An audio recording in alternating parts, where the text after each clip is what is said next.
Hermanos a todos, amén. Quiero darles un saludo especial pues a nuestros amigos que hoy nos visitan y también pues a todos. Isabel, que a los tiempos está en medio de nosotros, amén. Démosle un aplauso al Señor por la vida de ella, que es una joven que verdaderamente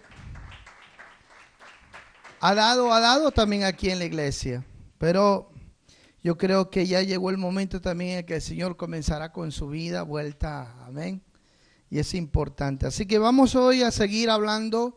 Hoy se recuerdan la semana pasada que quedamos que hoy íbamos a ver sobre la doctrina de la seguridad de la salvación, amén, y vamos a ver sobre cómo estar seguro de la salvación propia y estar seguro si verdaderamente una persona es un hijo de Dios, amén. ¿Cómo estar eso seguro? La semana pasada habíamos hablado ¿sobre qué habíamos hablado la semana pasada? A ver, alguien que me lo diga fuerte. ¿Sobre qué habíamos hablado la semana pasada? Amén, muerte espiritual, gloria a Dios por esas vidas ahí. Y en la muerte espiritual habíamos hablado de la muerte espiritual la semana pasada, y habíamos enseñado que Dios en su misericordia, por medio de su palabra, hace tres cosas, amén. Nos hace renacer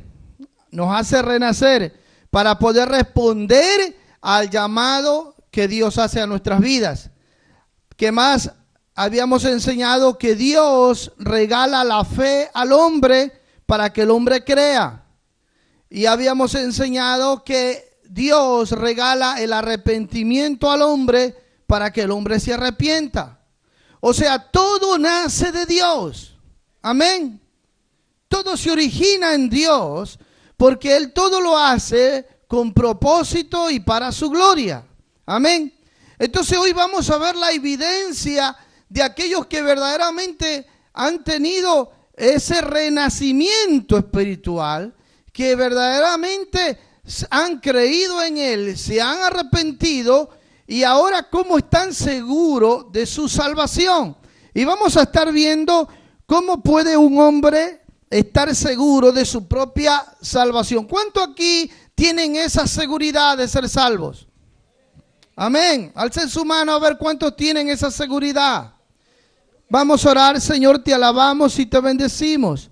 Y te damos gracias, Señor. Y antes de exponer tu bendita y santa palabra, queremos, Señor, que tú tomes el control, Señor, y que tu palabra, Señor, caiga en buena tierra, que haya cabida en cada mente, en cada corazón, Señor, y que podamos, Señor, aprender a través de la misma para crecer en ti, Señor, y en tus caminos. En el nombre de Jesús de Nazaret, a ti toda la gloria y toda la honra por los siglos de los siglos. Amén. Démosle un fuerte aplauso al Señor. Dios es bueno. Entonces, hoy vamos a estar viendo, hay tres puntos que quiero tocar, que ustedes lo estarán viendo aquí, con respecto a la seguridad de la salvación, que descansan sobre tres elementos bíblicos, los cuales son las promesas de la Biblia. El segundo es la evidencia de una vida transformada. Y el tercero, el testimonio interno del Espíritu Santo. Estos tres elementos bíblicos, amén, son los que verdaderamente dan seguridad de salvación a uno que ha nacido de nuevo verdaderamente. Ahora, ¿por qué vamos a ver el primer punto sobre las promesas de la Biblia? Porque vamos a tocar unas cuantas promesas nomás. La Biblia está llena de promesas para los hijos de Dios, no para todos. Es solo para los hijos de Dios. Amén. Y la palabra de Dios, pues vamos a ver Juan capítulo 5, versículo 24, donde la palabra dice: de cierto os digo, amén, que el que oye mi palabra, por favor estén atentos, aquí están las promesas de la Biblia, aquí está Juan 5, 24. De cierto os digo que el que oye mi palabra y cree al que me envió, tiene vida eterna y no vendrá condenación, mas ha pasado de muerte a vida. Es importante entender que dice que no va a tener o en tiempo futuro. Está hablando en tiempo, tiene vida eterna. ¿Cuánto tenemos aquí vida eterna? ¿Usted cree esta promesa? Amén. Es importante que entendamos que el momento que ya pasamos de muerte a vida, amén, la Biblia, Dios nos da esta seguridad en nuestro corazón. Dice, al que cree, dice que oye mi palabra y cree que me envió, tiene vida eterna y no vendrá condenación porque ha pasado de muerte a vida, tiene otra posición. Y es importante que nosotros entendamos, hermanos, las promesas son consuelo, las promesas nos fortalecen. Las promesas de Dios son como que a nosotros nos levantan cuando estamos caídos. Tiene el poder la palabra de Dios de hacer este efecto en la vida de los hijos de Dios. Ahora la Biblia dice más adelante en el libro de Juan, en el capítulo 10, versículo 27 y 28, dice, mis ovejas oyen mi voz. O sea que las promesas de Dios son para sus ovejas, no es para todos. ¿Cuántos son ovejas aquí? Ovejas de Dios. Amén. Y sabe que la oveja conoce la voz de su amo. Amén. Y lo sigue, y lo sigue. La otra vez estábamos enseñando sobre la actitud y la relación que el Señor tiene con sus ovejas y las llama por su nombre. Amén. Brinda una relación de tanta confianza que dice que tan solamente las ovejas oyen la voz y lo siguen. Oiga, qué precioso, ¿eh? Gloria sea al Señor. Y ahora, ¿cuántos aquí somos ovejas del Señor? Amén. Ahora dice, y yo las conozco. Mire, el Señor sabe quién es quién. Quién es oveja y quién no es oveja. Quién es hijo y quién no es hijo. Yo las conozco, dice, y me siguen. Y yo les doy vida eterna y no perecerán jamás. Y nadie las arrebatará de mi mano. Aleluya, qué seguridad. Démosle un aplauso al Señor, amén. Qué linda promesa. ¿Dónde está tu vida? En las manos del Señor. Si tu vida está en las manos del Señor, oiga, es una promesa gloriosa. ¿Para qué preocuparse? ¿Para qué estar? Pero uno tiene que tener esa seguridad. ¿Cuántos creen esta promesa? Amén. Ahora, sigamos por favor. Y dice otra promesa, Romanos 8:33. ¿Quién acusará? Aquí vienen tres preguntas. Tres preguntas con respecto a los hijos de Dios. Y dice, ¿quién acusará a los escogidos de Dios? Dios es el que justifica, dice el apóstol Pablo. Otra pregunta. ¿Y quién es el que condenará? Cristo es el que murió. Mas aún el que también resucitó, el que además está a la diestra de Dios, el que también intercede por nosotros. Y viene la tercera pregunta. ¿Y quién nos separará del amor de Cristo? Y comienza el apóstol Pablo a decir tribulación, angustia o persecución o hambre o desnudez o peligro. ¿Y cuántos han leído ese versículo? Dice, y aún por si acaso algo se le pasaba en alto a Pablo, dice, y aún alguna cosa creada, todo, nada, como diciendo, nada nos podrá separar. Ahora, la confianza del Hijo de Dios en las promesas está basada en esto. Está basada en, es importante que entendamos estas preguntas. ¿Quién acusará a los escogidos de Dios? Dios es el que justifica. Si tú eres hijo de Dios, tú tienes la plena seguridad y confianza, y tu confianza está en que Jesucristo te justificó con su obra redentora. Él lo hizo todo perfecto. ¿Qué hizo? Un intercambio. Él aplicó a nosotros su justicia y Él se tomó nuestros pecados. Por eso Pablo dice, ¿quién acusará? Entonces las promesas de Dios son dadas al Hijo de Dios para que el Hijo de Dios entienda que su confianza tiene que estar en la obra redentora de Cristo.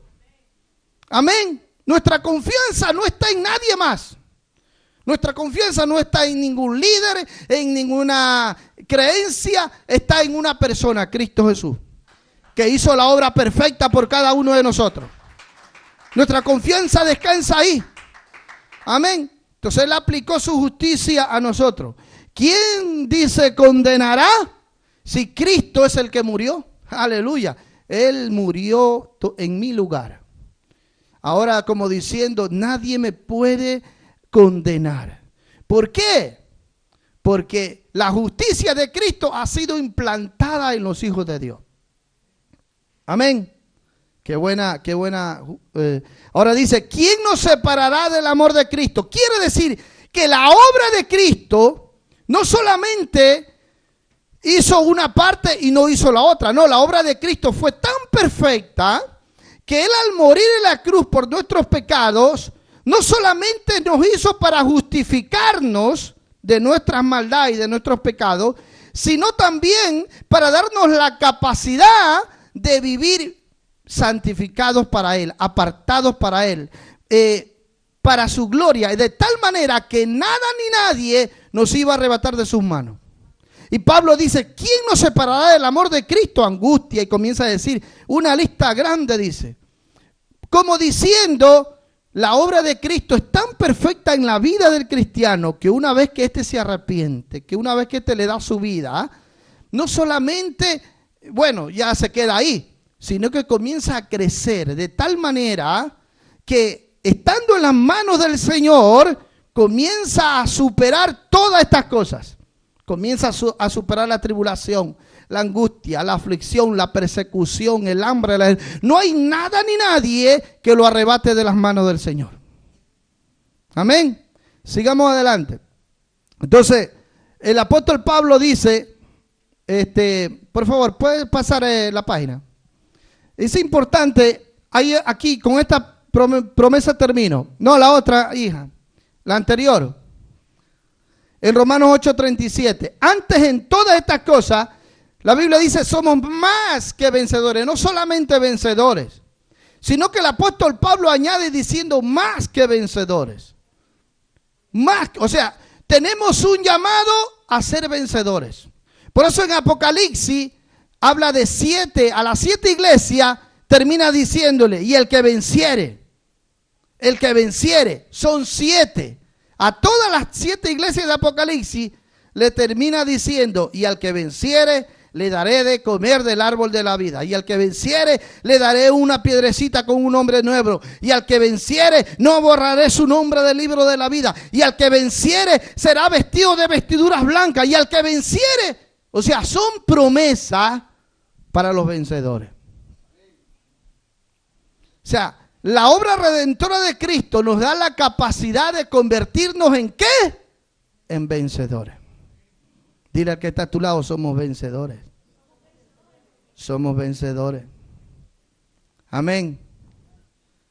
Tenemos que ir, por eso que Pablo dice que la iglesia va de triunfo en triunfo, de victoria en victoria, y siendo transformados de gloria en gloria.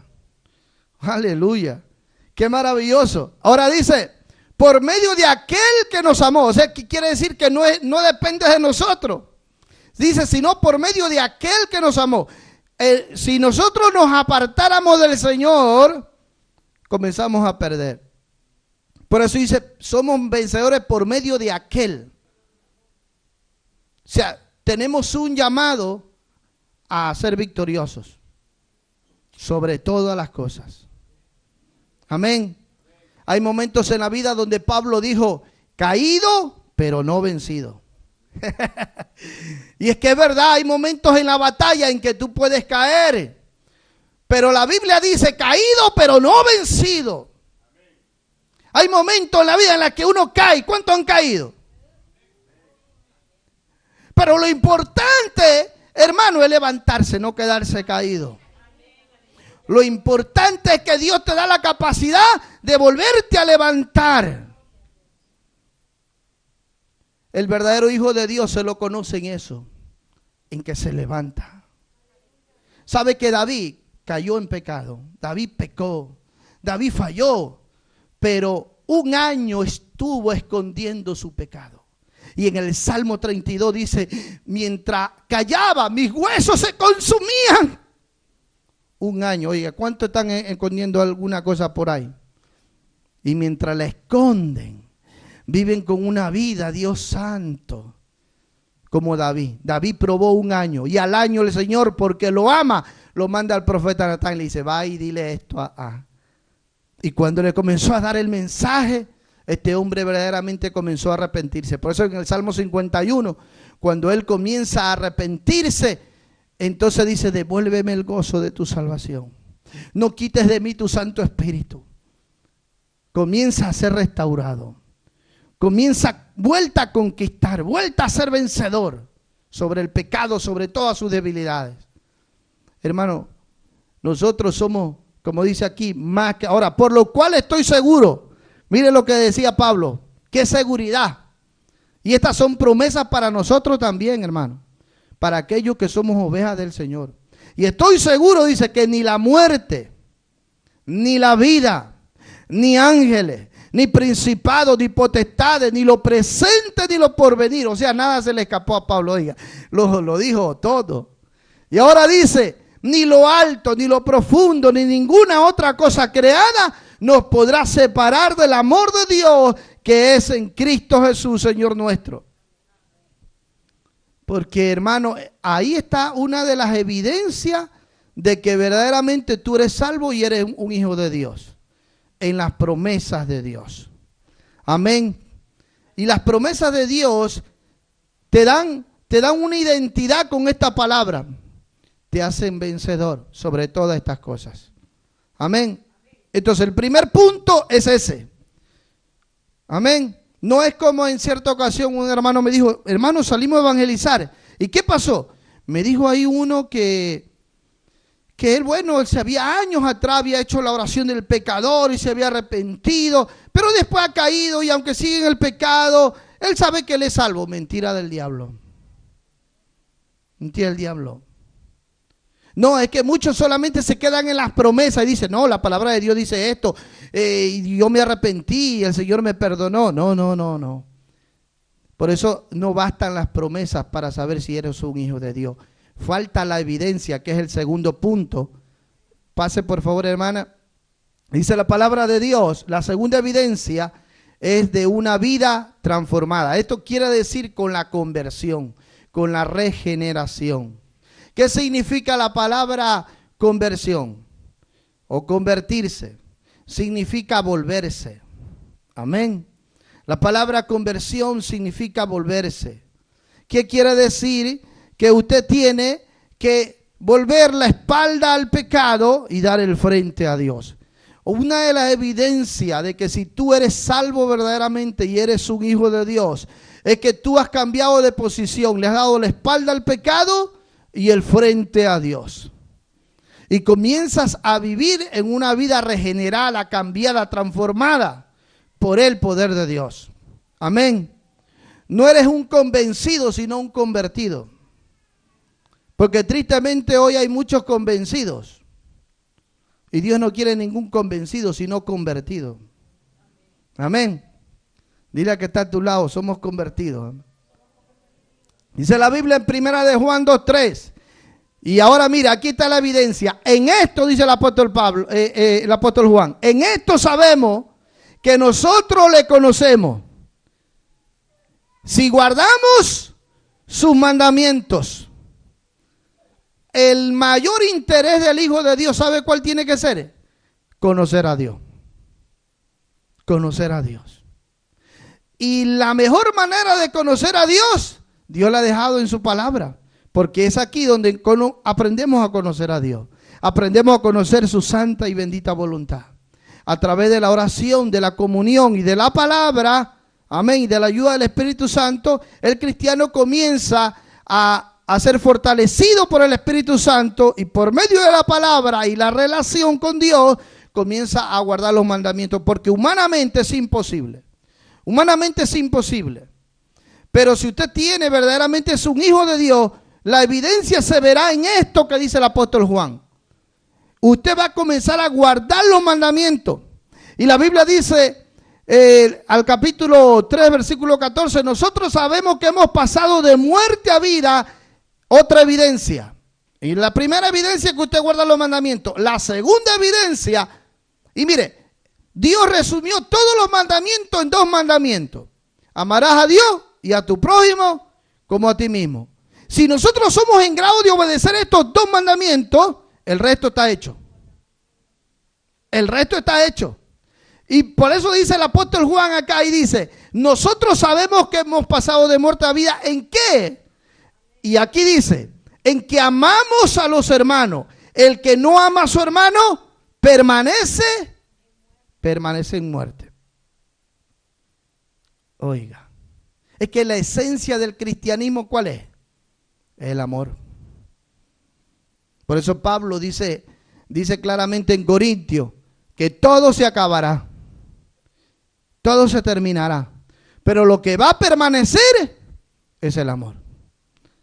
Y otra evidencia, ahora dice 2 de Corintios 5:17, que de modo que si alguno está en Cristo es una nueva criatura, ¿verdad? Las cosas viejas pasaron, todas son hechas nuevas. Ahora, aquí habla de una nueva creación. Aleluya, la evidencia es esa. Siga, por favor, hermana.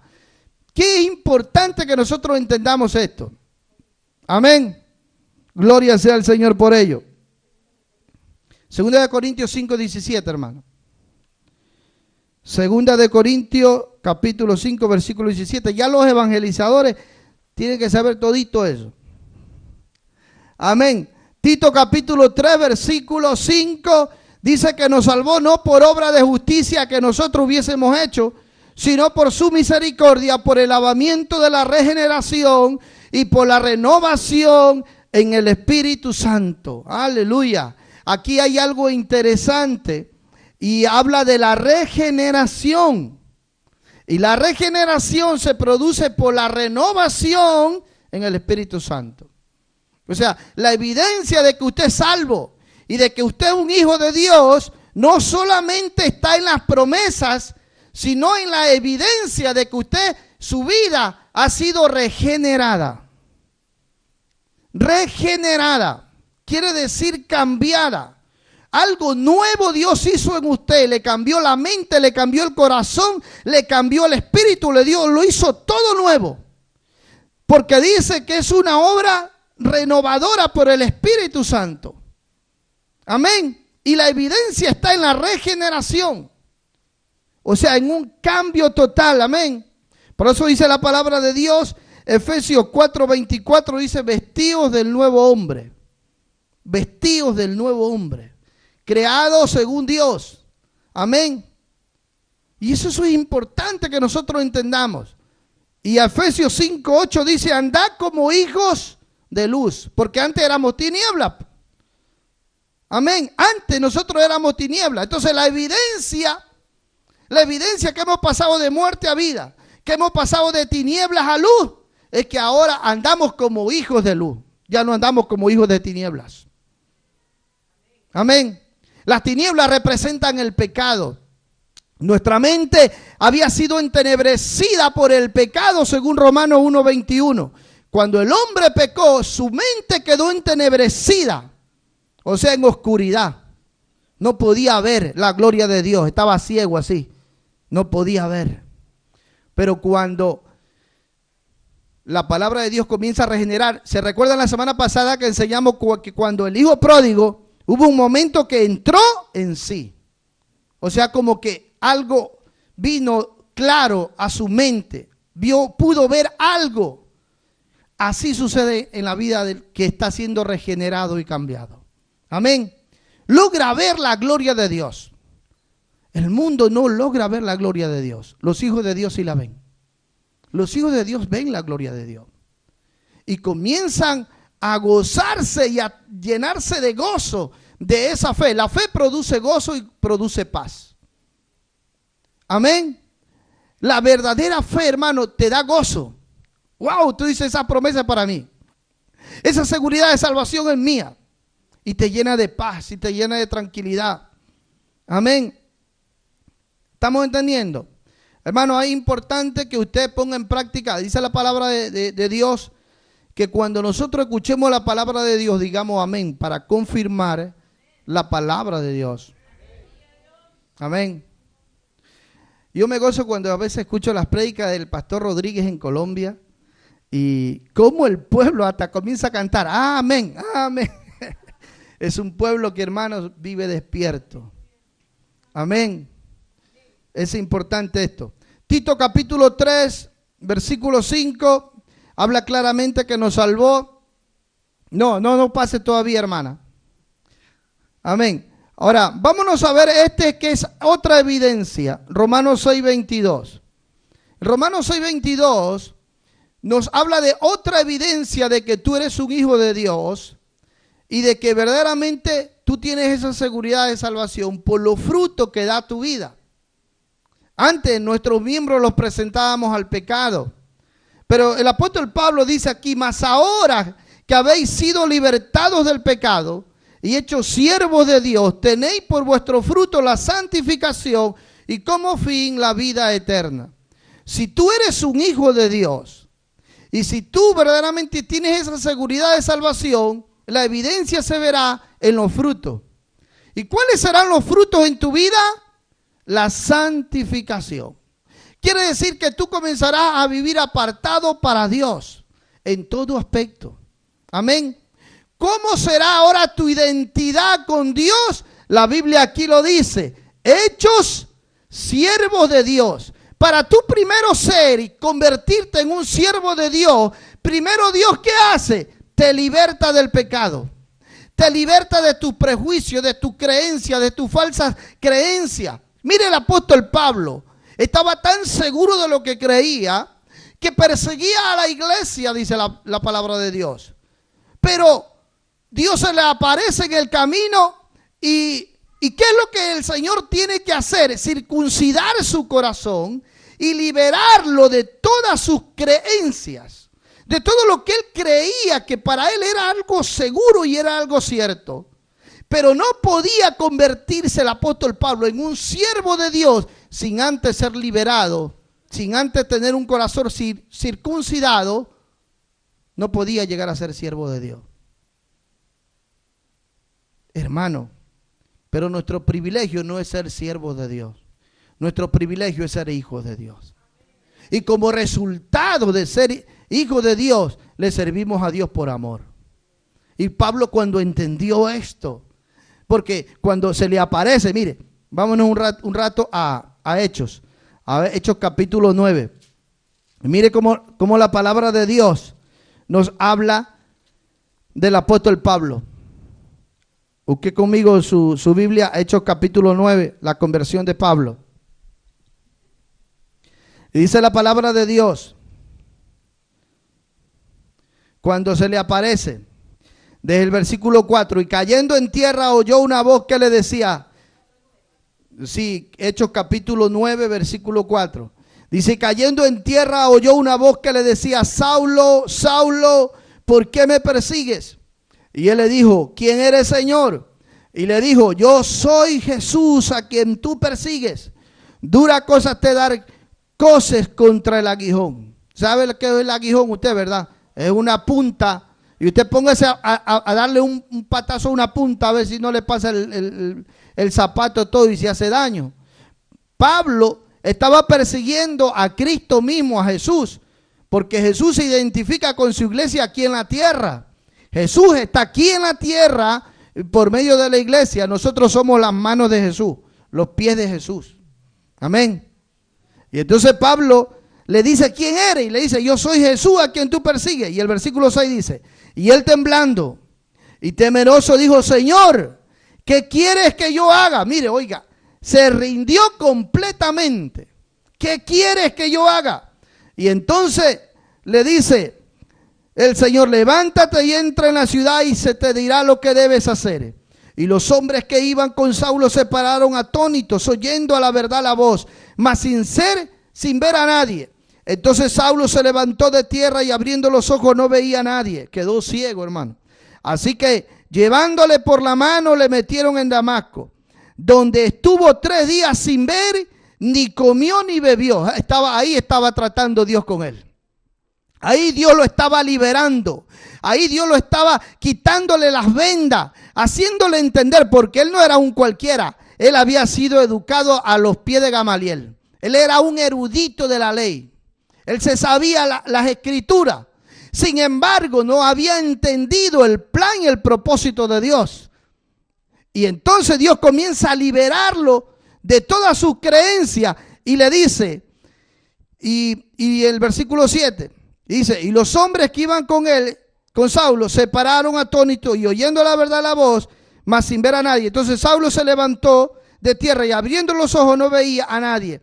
Así que llevándole por la mano le metieron en Damasco, donde estuvo 3 días sin ver, ni comió ni bebió. Y había entonces en Damasco, gloria a Dios por este hombre, gloria a Dios porque había un hombre que oraba.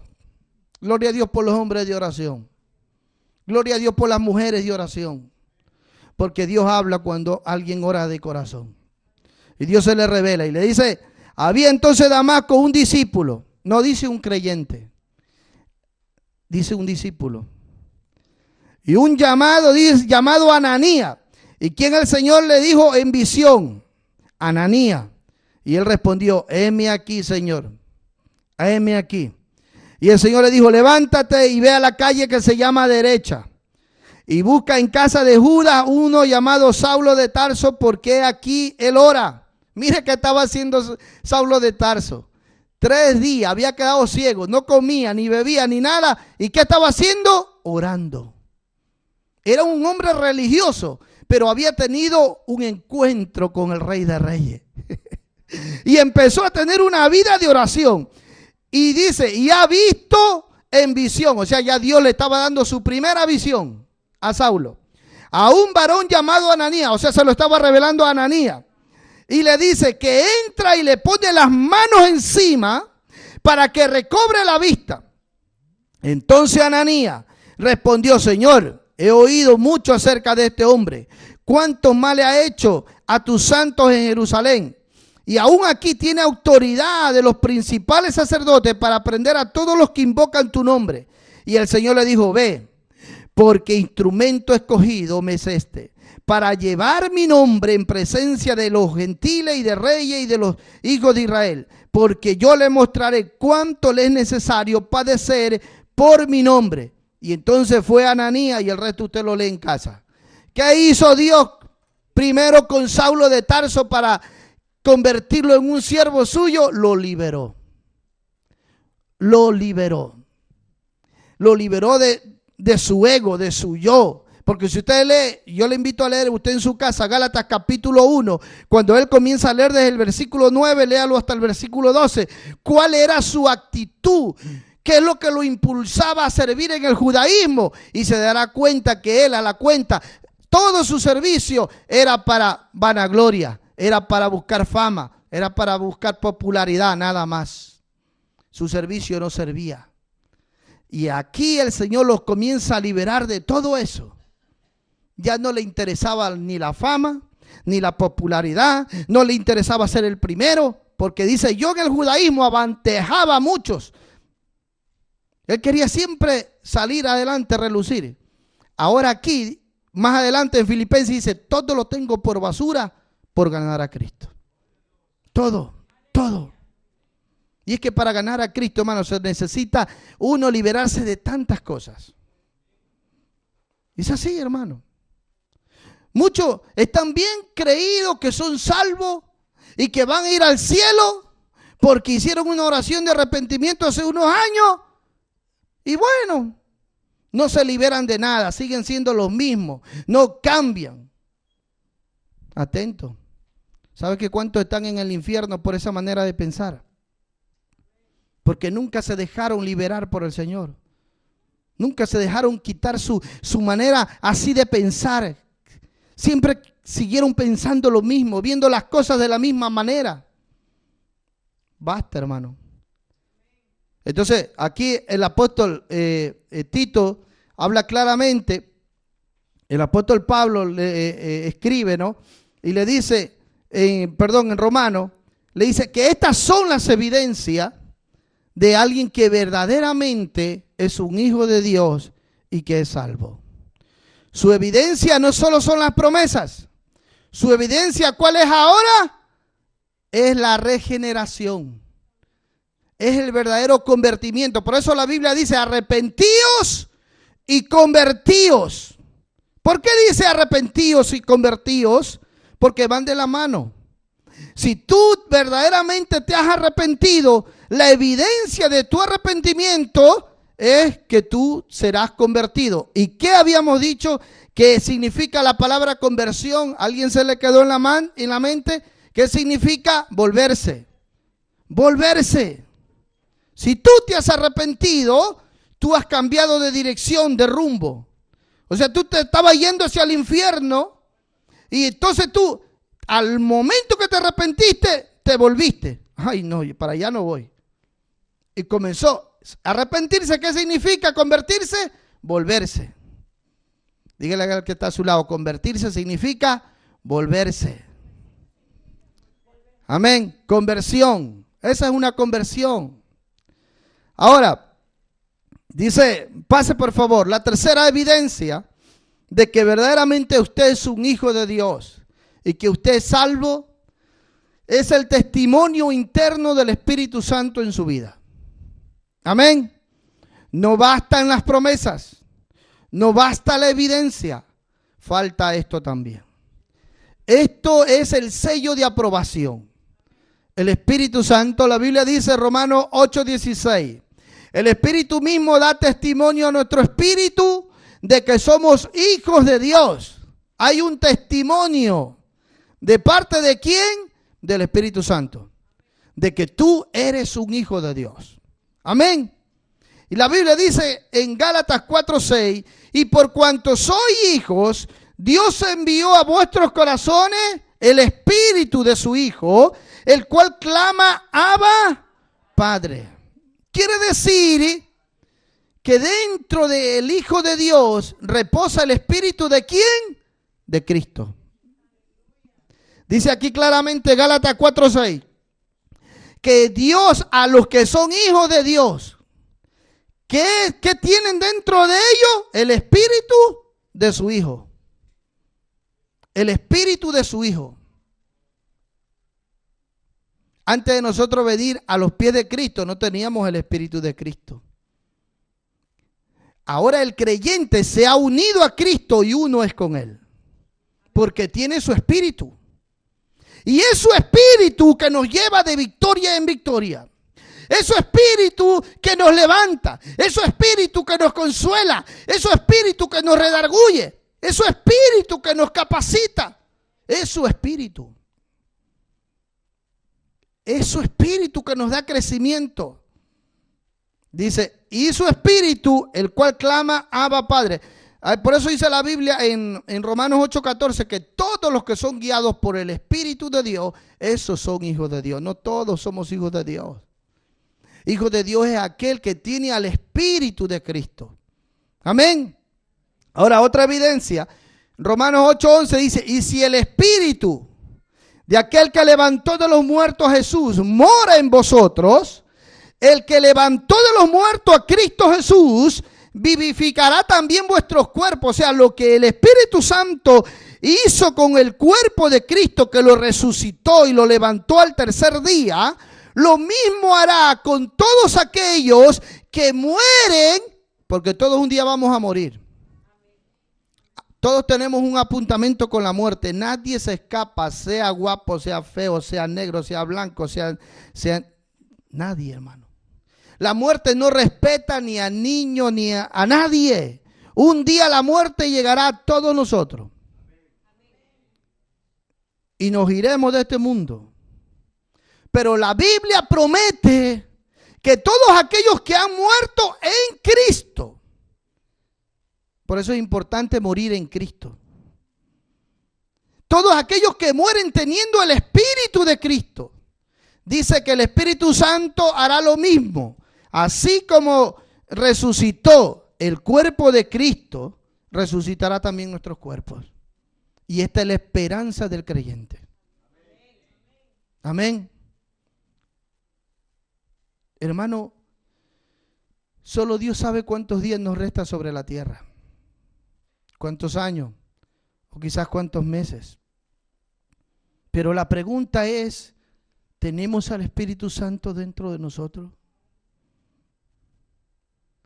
¿Tenemos esa seguridad de que somos salvos? ¿De que somos hijos de Dios? ¿Y que verdaderamente dentro de nosotros está el Espíritu de Dios? ¿Cuál es la evidencia? Habíamos dicho 3. Amén. ¿Cuáles son? La primera evidencia son las promesas de Dios. El primer punto que hemos tocado hoy, que si verdaderamente tú eres un hijo de Dios y tienes seguridad de tu propia salvación, porque la salvación es individual, es personal. Usted no se va a salvar por nadie, ni por su esposo, ni por su esposa, ni por su hijo. Es usted y Dios. Es un día, por eso dice la Biblia Hebreos 9:27, que Dios ha establecido que los hombres mueran una sola vez y después de esto viene el juicio. Todos compadeceremos un día. Y ahí no estará papá, no estará mamá, no estará el pastor, no estará el líder, estará usted con Dios. Usted solo con Dios. Y si usted verdaderamente aquí en la tierra, usted era un hijo de Dios y usted vivía bajo las promesas de Dios, usted permitió que el Espíritu Santo regenerara su vida, su mente, su corazón, vivió para la gloria de Dios y murió en Cristo, un día será resucitado en un cuerpo inmortal de gloria igual al de Cristo. Igual. Amén. Entonces, sigamos más adelante, hermana, que con esto quiero terminar. Ahora, estos tres elementos son evidentes ¿en quiénes? En los hijos de Dios. ¿Cuáles son evidentes los elementos en los hijos de Dios? Las promesas, la evidencia de una vida transformada, regenerada, y el testimonio del Espíritu Santo. Estas tres cosas dan evidencia de que tú eres un hijo de Dios y te dan seguridad de tu salvación. No es que tú eres salvo porque hiciste una oración y después viva la fiesta. No. Porque muchos creen que es todo eso. O porque tú vienes todos los domingos a la iglesia. O porque tú lees la Biblia todos los días. No. La evidencia está en la vida. Amén. Está en los frutos. Y los frutos del Espíritu son la evidencia. Amor, gozo, paz, paciencia, benignidad, bondad, fe, mansedumbre, templanza, dominio propio. Esos son los frutos que evidencian de que tú eres un hijo de Dios. Tú tienes dominio sobre ti. No es que antes de venir a Cristo, nadie te controlaba. Ni tú mismo podías. ¿Verdad? Eras un hombre furioso. Oiga, yo era así. Yo recuerdo que una vez maté a un perro de un patazo. Y nunca me voy a olvidar, se me quedó grabado en la mente. No tenía dominio. Tuve tanto coraje que le dio un patazo a aquel perro. Pobrecito, salió así. Y como yo todavía no conocía a Cristo y de paso yo estaba practicando el taekwondo, yo me creía no sé qué cosa. Y en el momento de ira, de coraje, no sé qué le salió al perrito por detrás, pero lo maté. ¿Sabe que después? Y oiga, yo cuando llegué a los pies de Cristo hasta de eso me acordaba y lloraba y decía, perdóname que maté al perro. Hasta de eso. ¿Sí o no? Cuando el Espíritu de Dios está dentro de ti, tú te controlas. Tú antes le gritabas a tu mujer, a tus hijos y alzabas y hasta la mano, todo, ¿verdad? ¿Sí o no? Ahora nada de eso, ¿verdad? Porque ya tiene el Espíritu. Tiene el Espíritu. Entonces ahí está la evidencia. Ahora, 1 Corintios 15, 1, 2 dice, además os declaro, hermano, el evangelio que os he predicado, el cual también recibiste, el cual también perseveráis. Mire, dos cosas, recibir y perseveráis. Por el cual asimismo, si retenéis la palabra que os he predicado, sois salvos. Si no, creísteis en vano. Oh, dos cosas. Si no has creído en vano creíste, en vano un día te arrepentiste y lloraste, hiciste todo lo que hiciste. Porque si no tienes evidencia, si no vives bajo las promesas de Dios, si no te dejas regenerar por el Espíritu Santo y el Espíritu Santo no vive en ti, Hermano, dice el apóstol Pablo, la evidencia es que tú tienes una vida perseverante.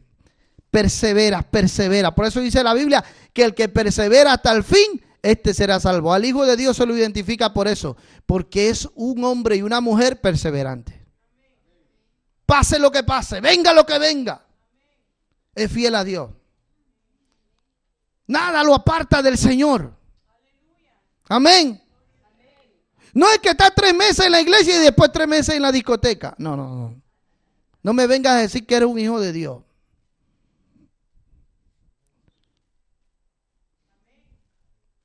Amén. No, es que yo ya soy salvo.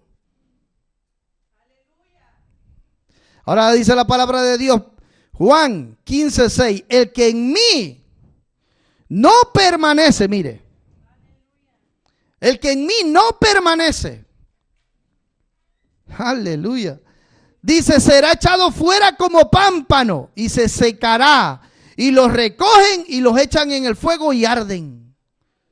Oiga, qué cosa. Entonces el hijo, no, es que esto no se trata de jugar. Aquí no venimos a hacer espectáculo ni a entretener a nadie. Aquí venimos es, aleluya, a adorar y a bendecir a Dios.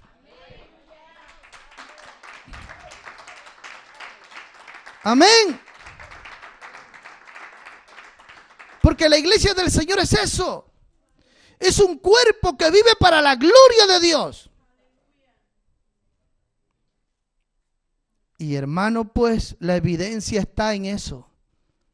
En que tú tienes que tener una vida perseverante en el Señor. Amén. Por favor, siga, hermana. Por eso dice la palabra de Dios. Mire, esto es maravilloso. Esta oración sacerdotal, o sea, la oración de Cristo Jesús antes de irse al Padre, Él oró, dice, asegura mi santificación y también mi glorificación. Porque la obra de Cristo fue completa y perfecta. Amén. Y mire lo que dice Juan 17:15. No ruego que los quites del mundo, sino que los guardes del mal. Aleluya. Porque nosotros somos peregrinos en este mundo, hermano. El verdadero Hijo de Dios, los propósitos de Él que hay en su corazón son eternos, no son solo terrenales. No es que se afana por las cosas de aquí y aquí es su mundo, su habitación y todas sus cosas aquí. No. El verdadero Hijo de Dios, hermano, sus propósitos están en el cielo. Su mirada está puesta arriba en el cielo. Y esta oración dice, no ruego que los quites del mundo, sino que los guardes del mal. Quiere decir que verdaderamente nosotros contamos con esa oración sacerdotal, que la obra de Cristo, cuando Él vive en ti, Él te va a guardar de todo mal. Tú no vas a caer. Amén. Tú vas a ir de victoria en victoria. Y si estás en una batalla y te caes, te levantas y sigues peleando. No te detienes. Porque mayor es el que está en ti, dice primera de Juan 4:4, que mayor es el que está en vosotros que el que está fuera en el mundo. Amén. Romanos 8:30 dice, y a los que predestinó, a estos también llamó. Y a los que llamó, a estos también justificó. Y a los que justificó, a estos también glorificó. Y dice, ahora, entendamos esto, hermano. Todo un plan perfecto de Dios. Todo un plan planificado por Dios. Y dice, a los que llamó. A estos también justificó. Y a los que justificó, ¿qué dice que también hace? También los glorificó. ¡Qué gloria! O sea, es un proceso. Ahora dice, primera de Juan 4:4 dice, hijitos, vosotros sois de Dios. ¿Y qué dice? Y los habéis vencido, porque mayor es el que está en vosotros que el que está en el mundo. Entonces, nosotros contamos la evidencia de que tú eres un hijo de Dios. Resumiéndolo así, Dios te llamó cuando te comenzó a regenerar, a darte una renovación por medio de la palabra, y fuimos renacidos por la palabra. Amén. Y la palabra nos redarguyó de pecado, de justicia y de juicio y nos arrepentimos. ¿Qué hizo más Dios? Nos regaló la fe. Efesios 2:8. Por gracia sois salvos por medio de la fe, y esto no de vosotros, es un don de Dios, no por obra, para que nadie se gloríe. Amén. Romanos capítulo 2, versículo 4, también nos regaló el arrepentimiento para que nos arrepintamos. Dice que nosotros, la benignidad de Dios nos guía al arrepentimiento. O sea, fue Dios mismo. Hizo y produjo en nosotros ese nuevo ser. Hizo en nosotros que viniera el Espíritu de Cristo, el Espíritu Santo de Dios. ¿Para qué? Para crear en nosotros una nueva creación. La Biblia dice, 2 Corintios 5:17, que ahora nosotros somos una nueva creación. De modo que si estás en Cristo, eres una nueva creación, una nueva criatura, con una nueva mente, con un nuevo corazón. Y ahora, ¿cuál es la evidencia de que tú has sido llamado por Dios, que tú eres un hijo de Dios? Dice la Biblia que lo que Él tiene en su mano nadie se lo arrebata. Quiere decir que tú llevas una vida perseverante. Dios te da la perseverancia, te preserva Dios. Y tú, como cristiano, eres perseverante. ¿Por qué? Porque en ti está la simiente de Dios, y la simiente de Dios te mantiene santo, puro, apartado para Dios, y tú vives para su gloria. Tú encuentras placer y deleite en Dios. Amén. Para ti tu deleite antes era la salsa, el merengue o la discoteca. ¿Qué era? Para mí era el brejidán. Yo me creía no sé qué. Pero cuando llegué a los pies de Cristo, oiga, cambió la cosa. Mi deleite era la adoración, y es la adoración, la alabanza. Amén. Todo cambia. Tú encuentras deleite en leer su palabra. Tú encuentras deleite en aprenderte los versículos, en orar, en predicar. Así es, hermano. Encuentras deleite. Ayer estuve en un matrimonio y en el matrimonio me dieron la palabra y tuve la gracia de poder ahí hablar de Cristo. Y qué importante, hermano, poder tener ese placer, ese deleite, ese gusto. Dice, Señor, gracias por esta oportunidad. Señor, gracias. Y ayer 2 casas se dispusieron. Vénganos a predicar. No, 2 casas. Bueno, por la zona por donde yo vivo. Y me pidieron que por favor vaya. Yo les pido en el amor de Cristo, hermano, sigan orando por mí. Yo necesito mucho de sus oraciones. Yo estoy orando por ustedes, que el Señor me los bendiga. Amén. Y que el Señor me los enriquezca aquí. Que esto se tiene que llenar. Y esto se tiene que quedar chico y después cambiar de local. Es hora que de aquí ya salgan pastores, evangelistas. Es hora que de aquí ya se levante gente. Amén. Ya dejemos de estar coqueteando con el pecado y con el mundo y guiñándole el ojo al mundo. Basta de coquetear ya. O eres hijo de Dios o no eres hijo de Dios. Amén. Así. O vives en el espíritu o vives en la carne. O vas al cielo o al infierno, pero uno tiene que ser decidido en la vida, hermano. El Hijo de Dios tiene la evidencia de que ha escogido seguir a Dios, amar a Dios y ser perseverante hasta la muerte. Esto es como el matrimonio, ¿no? ¿Sabes? Cuando le van a casar y le dicen hasta que la muerte los separe y se quedan mirando el uno al otro. Oiga, tendrá que soportarla hasta la muerte, ¿eh? Y viceversa. Es así, hermano. Es así. Yo comprendo que muchos llegamos a los pies de Cristo ya unidos, ya casados. Y ahí cambia la cosa. Pero si usted no se ha casado, no se desgracie la vida escogiendo a uno que no sea de Dios. Esa es la verdad. Hoy compartí con el email un mensaje del hermano, un hermano al cual pues gracias a Dios pues yo lo sigo mucho y él enriquece mucho mi vida a través de la palabra de Dios. Y compartí a todos los que me han dado su email, casi a todos les he compartido el mensaje, prepararse para el matrimonio. Aquel mensaje yo espero que lo escuchen, lo puse también en la página de los jóvenes, especialmente para los jóvenes, y se titula el mensaje, prepararse para el matrimonio. Oiga, si usted le escucha ese mensaje con todo su corazón, con toda su mente, el pastor Michel, que es el que lo predica, un hombre bien usado por Dios, yo creo que va a bendecir mucho su vida. Pongámonos en pie, hermano, y vamos a orar. Y yo creo en el nombre de Jesús que todos los que estamos aquí somos hijos de Dios. Amén.